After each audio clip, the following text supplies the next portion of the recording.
The last verse of the hymn invites us to lift our voices in alleluias to the one who is King. This descriptor was more radical for the people of Jesus' time, as it resisted the powers of empire that threatened the least of these that Jesus came to serve. We are reminded by this seemingly benign and sweet song that whenever there is injustice in this world, we are to look at the one whose power is love. How might this increase our hope for the future? The season of waiting is almost over. We light the fourth candle, anticipating the coming light of the star that shone over Bethlehem for all to see. God of our future, we open ourselves to hear your call today, the call to keep hope alive no matter the troubles we face. Help us to never lose hope and to offer hope to all around us, making our lives, our families, our communities, and our world a brighter place.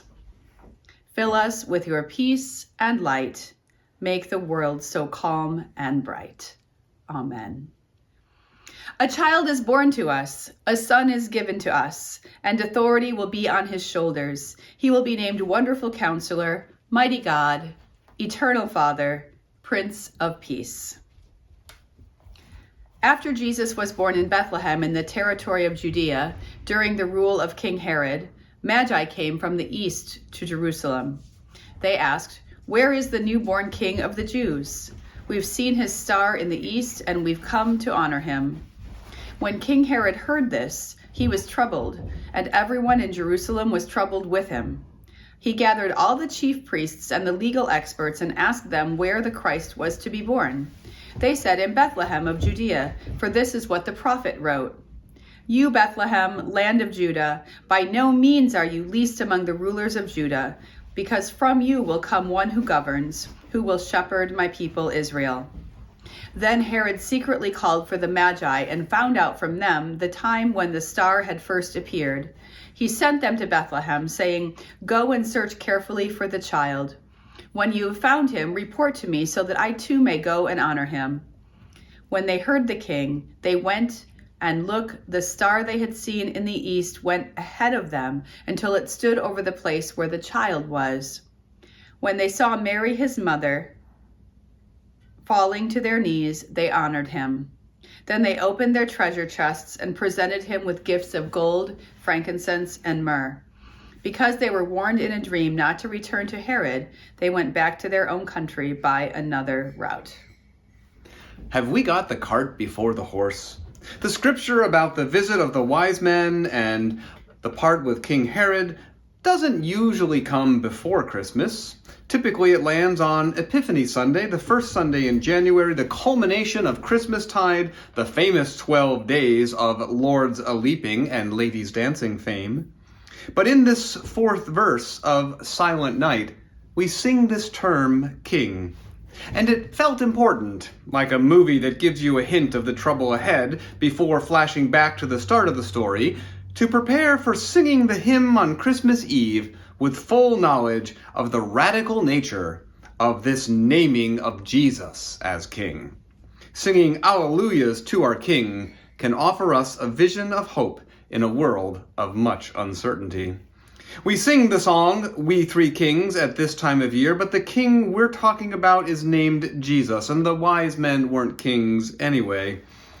The world Jesus was born into, that Matthew gives us a glimpse into, was a time that was called peaceful, but was in reality anything but. Jesus was born during the time of Roman Emperor Caesar Augustus, definitely one of the more famous ones, a household name even today. Caesar Augustus presided over the Mediterranean world and parts of Europe, even England, in an era of peace after a long time of war and violence. It was called the Pax Romana, the Peace of Rome.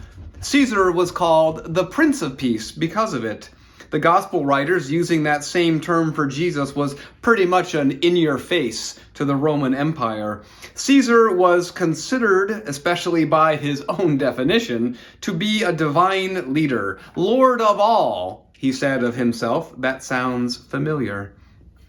A lot of seemingly good things happened during this time. Roads that are still used today were built then. Aqueducts for water, the great architectural monuments we think of when we picture ancient Rome, the Colosseum in Gladiator, that sort of thing. But it was all done courtesy of a lot of oppressive and deadly force. Conscripted labor, slave labor, and a lot of heads chopped off. It was a time of dictatorship, tyranny, and totalitarian rule. Prosperity and peace were only for a few. Like when people look back on dictatorships in our memory and say, at least the trains ran on time, as if that efficiency is worth the cost in civil rights, human rights, and basic justice. The Jewish people in occupied Palestine in the year roughly 0 were not enjoying any peace and prosperity. Their hope was for a king who would come and restore their great nation. Any ideas about any kind of Messiah to do that would be outright treason to the regime, but they were looking for signs and scouring the words of the prophets for clues. Even though some prophets, mostly Isaiah, tried to lay out the plan, It would be the birth of a baby in a nowhere town to an anonymous, unmarried couple that should have gone pretty much unnoticed. However, the story was much bigger than them, and it becomes a huge problem, a terrible threat to the Caesars and Herods of that world. The ones who let the cat out of the bag to Herod were in the business of signs and wonders. The wise ones from the east were astrologers, which was the pinnacle of science at the time, who paid attention to these things. They weren't kings themselves, despite the traditional carol calling them that. These astrologers didn't write the horoscope in the newspaper either, not that kind of astrology. They were more like astronomers, and they paid very close attention to the movement of the stars and planets and assigned meaning to all of it. We'll spend more time talking about them on their own special day in a couple weeks. For them, a sign was something to pay attention to because it offered guidance in the quest for truth and knowledge about the future. The star that appeared to them in Persia, in the east, was so significant that they traveled to investigate it, a clue that would lead them to an important discovery. And when they approached Herod, the puppet ruler installed by Caesar, the Gospel of Matthew described their question this way: "Where is the newborn king of the Jews?" Uh-oh, there it is, the word king. It made Herod afraid, troubled, it says. And trouble for Herod is trouble for everyone. Because tyranny only works when you have all the power over a people. And tyrants are afraid of losing power all the time. When power becomes a god, you fear losing it, and you reign by fear, and you live by fear. It is perhaps true that the opposite of fear is not simply calm, but rather it is hope. Hope serves as a defense against despair, and hope is our word for the week. A lot of my non-work media consumption lately has been articles and podcasts that are trying to dig a little deeper than the slogans and sound bites in order to understand why we are so divided along political party lines and why so many people are disillusioned enough about politics to vote for anything that is not business as usual. One writer had a great phrase: "If people can't access their hope, they live by their fear." In order to feel like we are vigilant in our defense of all that we hold true and dear, we sometimes do get caught up in fear. We tell ourselves fear stories to justify to ourselves what we are doing or feeling. Fear is so compelling and powerful, and some things should be feared. And not being willingly clueless about danger is a very good survival instinct. We convince ourselves that to put up defenses is the only way to stay safe, to protect our own. And when hope feels far away, it is far easier to be swayed by fear. But staying in the fear story only continues to serve tyrannical power. When the fear story is the one we are hearing, everything else gets interpreted through the lens of fear. Even church people struggle with fear. We're afraid of all sorts of things: change, dwindling membership, and influence in our community. We're afraid of being inconsequential, of having our efforts make so little difference against all the overwhelming powers of this world. We're afraid of inevitable things in our own world and lives. We're afraid of life and death. The tyranny that keeps telling us fear stories has many faces. It's not ancient Rome, but modern Earth. And not to suggest that we are always some kind of victims, but we are entangled in all sorts of tyranny. The almighty dollar, perfectionism, upward mobility. For some, it's the tyranny of an abusive spouse, an unforgiving relationship, the rejection of family. For some, it is addiction to things that attempt to numb the fear. The empire that we resist has many faces. What would happen if we lift up our heads to see the sign that will bring hope, like the wise men? Can we follow where it leads?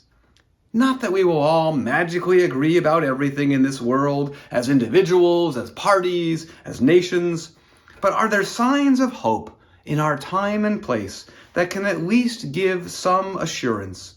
Assurance that we do have the time to listen to one another, assurance that we can help the story unfold in a different way, assurance that a new reign of peace and justice can be the future that starts with us growing and changing into the sort of people we want to have inhabiting this world.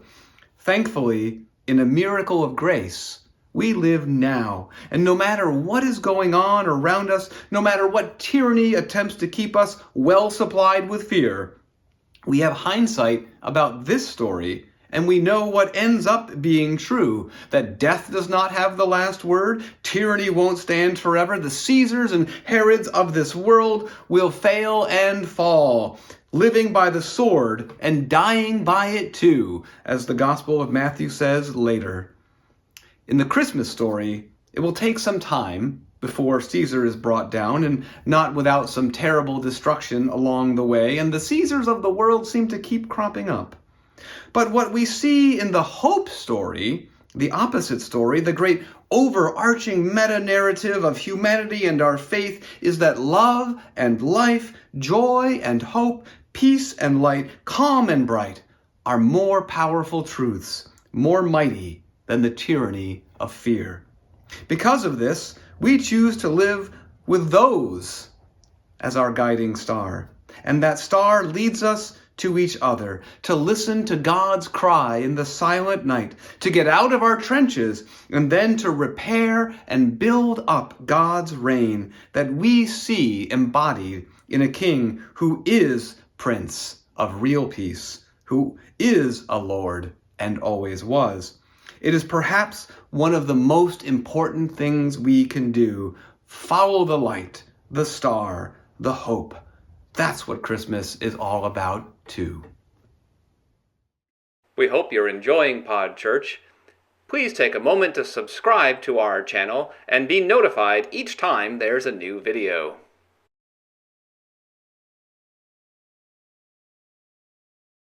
To learn more about everything that's happening in and around Marquette Hope, check out our Facebook page. You can also get our newsletter on the Facebook as well.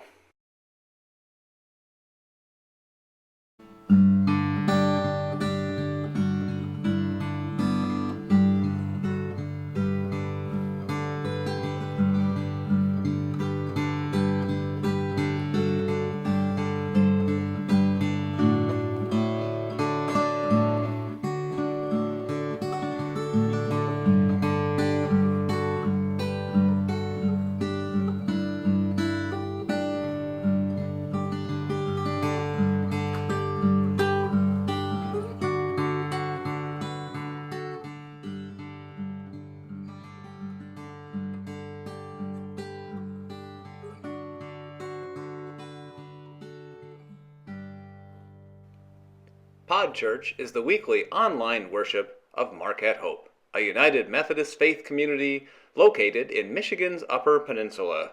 Find us at facebook.com/mqthope, mqthope.com, and on